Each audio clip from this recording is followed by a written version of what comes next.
Hello, you wonderful people, and welcome to another episode of Super-Fanta-Fi. This being a show where I talk about TV shows of the supernatural, fantasy, and/or science fiction genre. For today's episode, I'm going to talk about the latest episode of Teen Wolf.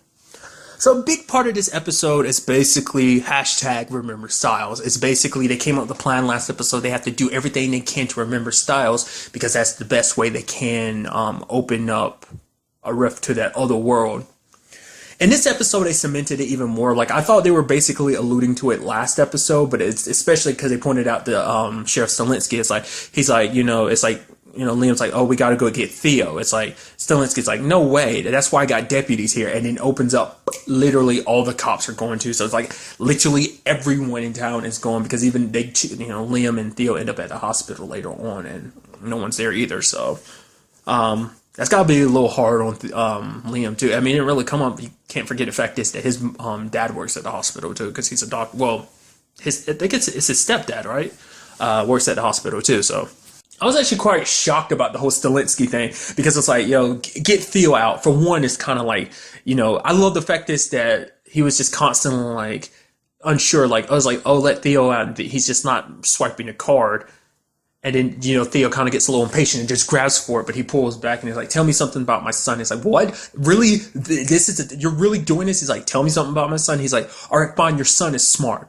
He's too smart, in fact. Smart enough not to ever trust me, because Styles was the one person that was like super against trusting Theo last season. So, but, that's enough to convince. He's like, yeah, that's something about my son I remember. But the fact is that when they opened the door, there was like a shit ton of Ghost Riders, and they're just like, oh crap, and they blast the list. I wasn't expecting him to disappear. I thought he'd be with the group the entire time, but turns out not to be the case.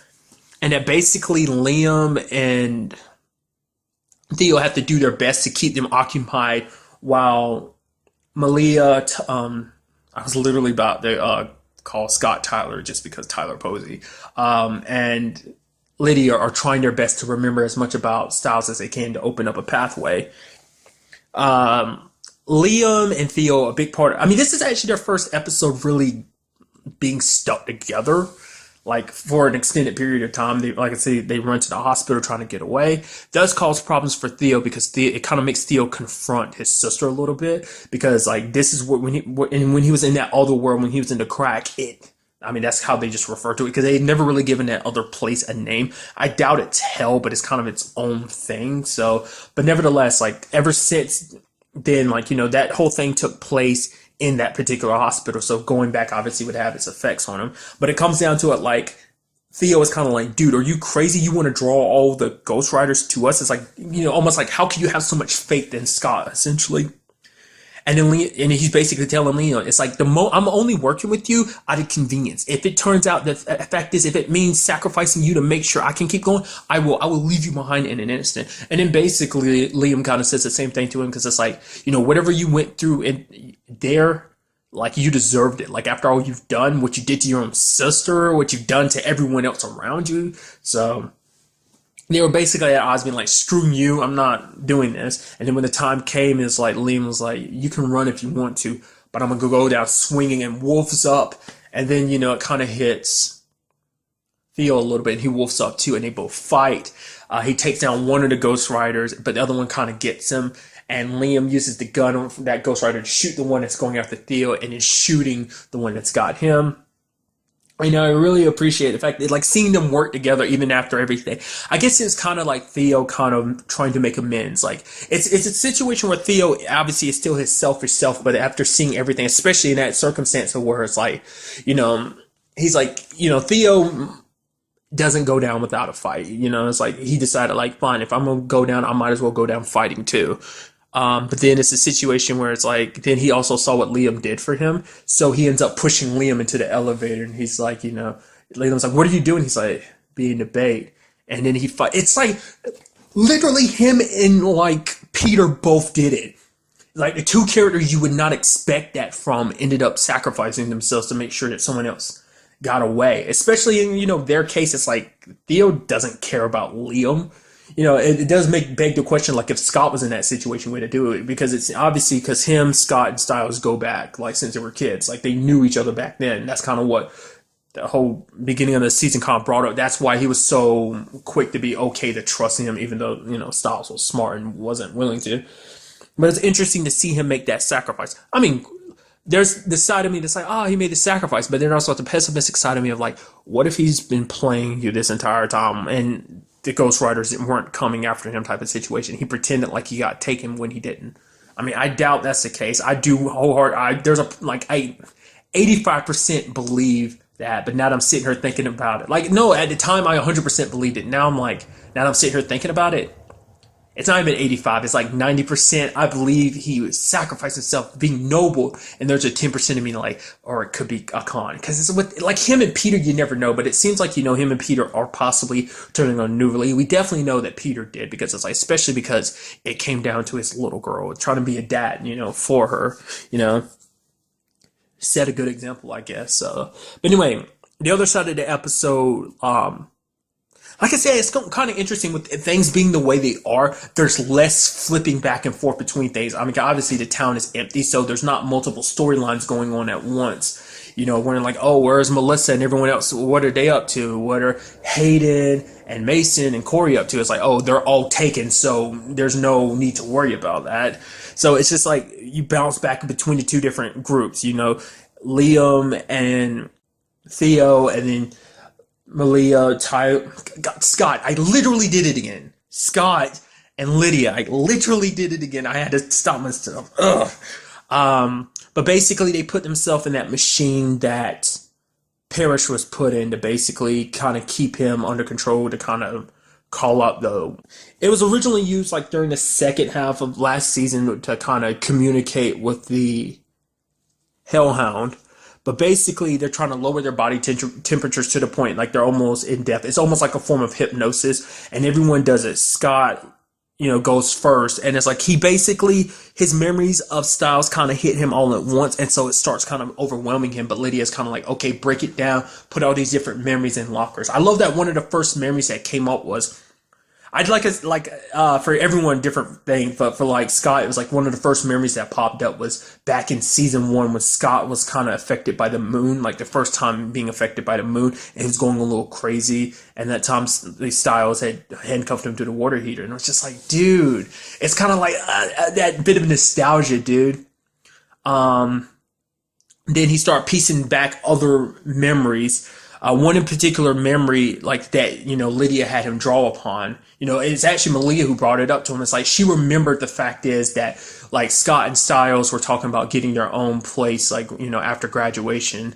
And it's like, Malia was like, oh, maybe it's not a good idea to be, with like living with your friend, even your best friend, because it could cause problems, make you not like each other. But she's like, Styles said something to me. He was like, no, that you were not just his best friend, you were like a brother to him. And just that's Scott and Styles' relationship, and it makes him remember, particularly something from season 3. It was back during the first half of season 3 where basically they were at that hotel for that trip. Well, the bus broke down near the hotel, and that basically the hotel was haunted and was basically making everyone crazy. In particular, the Supernaturals, like.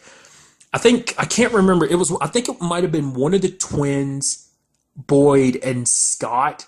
Maybe Isaac. I think Isaac was one of them. I don't think it was. It might have been one of the twins and Isaac, Boyd, and definitely Scott. But basically, Scott doused himself in gasoline and had a flare. And Styles was trying to talk him down, and he was like, "Okay, if you're gonna go. You're my brother, so if you're going to go, I guess you're going to have to take me with you." And it's kind of that moment of just like one of the moments that we come to know them as. It's like, yeah, that's just like, yo, you're not just my best friend, you're my brother, like cementing that moment.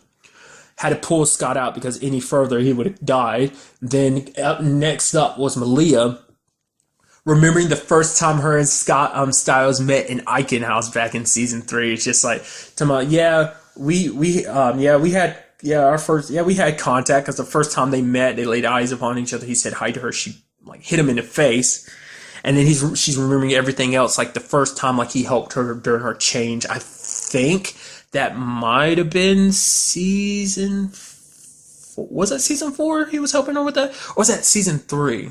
Because I can't remember.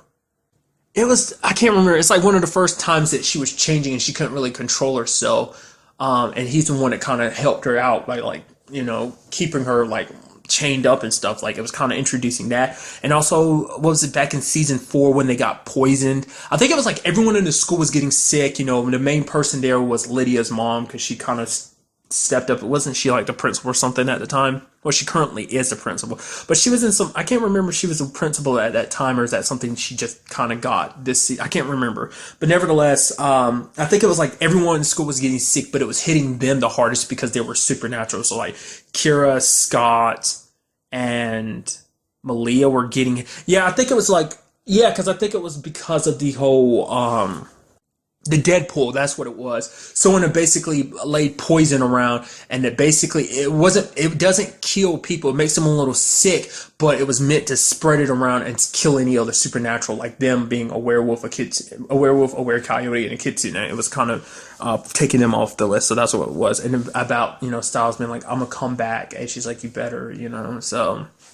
And then finally you had Lydia remembering, like, and to me, that hit me the most, because I'm like, right, like, you kind of forget, like, I legitimately forgot, like, Lydia has changed so much over the course of this series. It's like, she is not, like, you compare who she is now compared to who she was back in season 1. Obviously, back in season 1, like, Styles kind of brought it up in that memory. It's like back in the dance. It's like roughly near the end of the season. It's before Peter ended up scratching her. Eventually basically leading to her becoming who she is now, a banshee. Kind of interesting when you really think about it like that.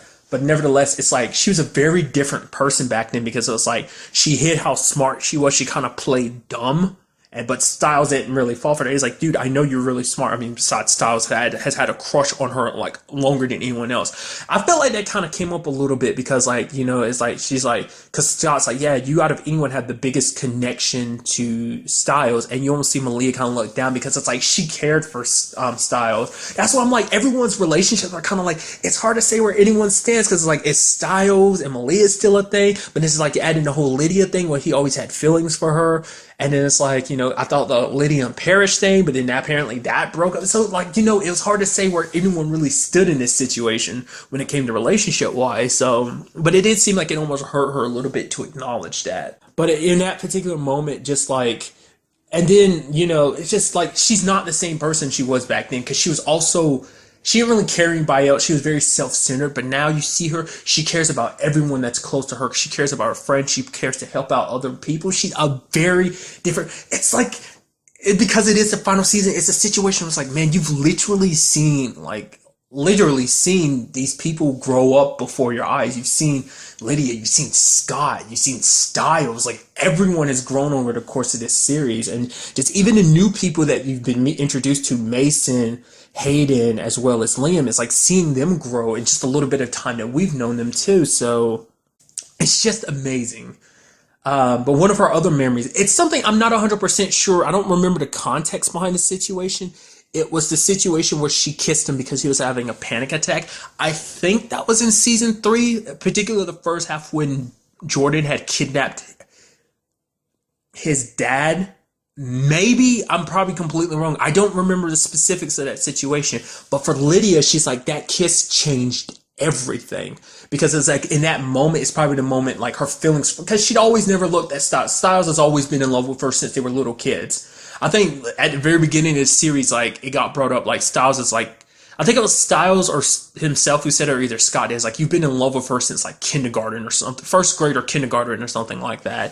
But for Lydia, it was like that moment changed everything, because she saw Styles in a different way and just saw how brave he was, and you see all these different times that he's been there for. Like, one of the last examples they did was when she was locked up in Eichen House, during season 5, and that he was there to rescue her. And it's just that look she gave him. And then she remembers the last moment she saw Styles, and that was the day he was taken. Like, because she initially had remembered it a little bit, but when she had remembered it, like, she was hearing Styles' voice, but she didn't see him, but she remembered seeing him.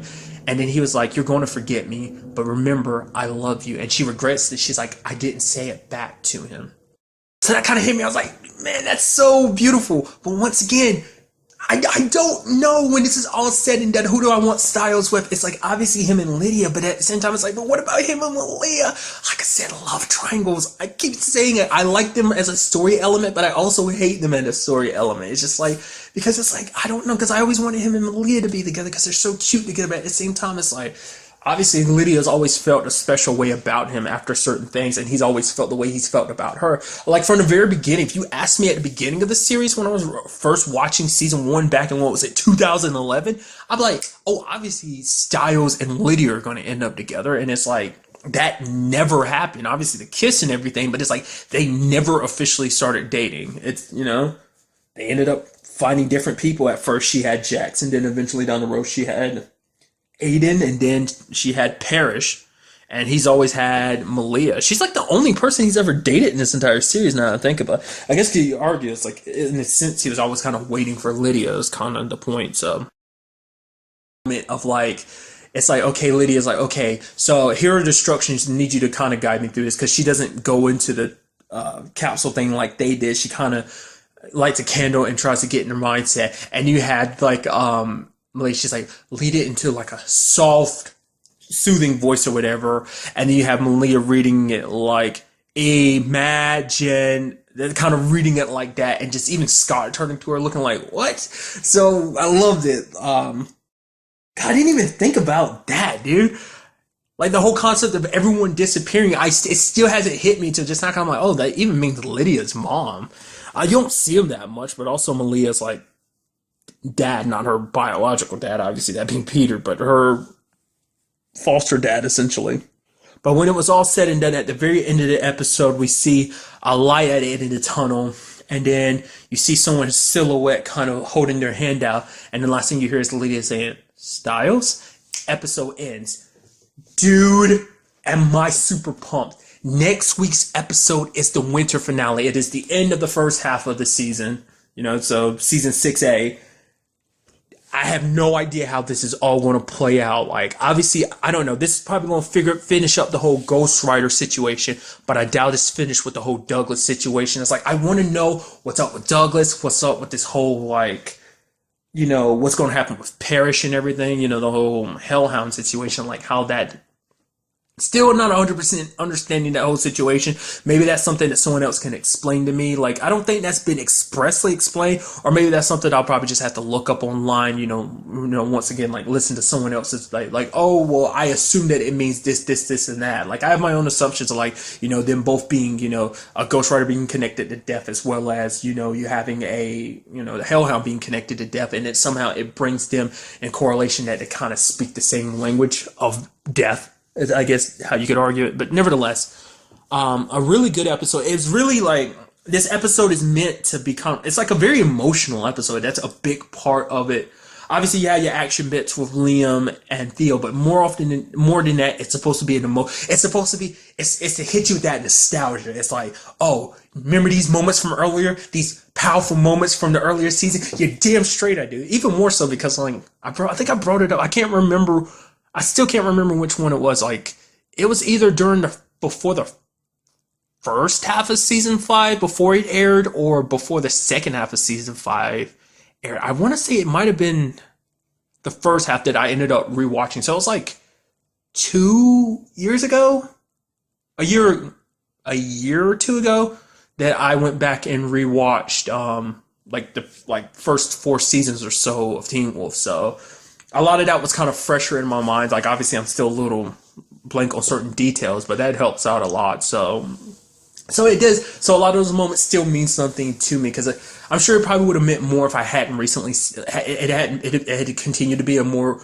I don't know. It's hard to say whether it would have or not. Like, meant more if I hadn't seen it versus that I have. Like, maybe I was like, oh man, I remember that. So it's just. I don't know. It's just kind of a nice trip down memory lane, because obviously that's what the whole theme of this is all about: memory lane, remembering. And it's just like, oh, like, make sure, like, just, I try to avoid looking too much at, like, because they were showing previews for the next episode. It's the winter finale. It's just like we're officially, it's super exciting, but at the same time it's sad, because it is the end mark of this half of the season. I mean, we're one step closer to the end of Teen Wolf, and it's a little exciting and at the same time super depressing. But I'm very interested to see how this all plays out, like what's going to happen when they cross over, like how are they going to resolve this situation. It's going to be super good. I can just already tell. Really, that's all I wanted to talk about in this episode. To the next time we meet, be happy, be safe, live life to the fullest, and enjoy it. Good day and goodbye.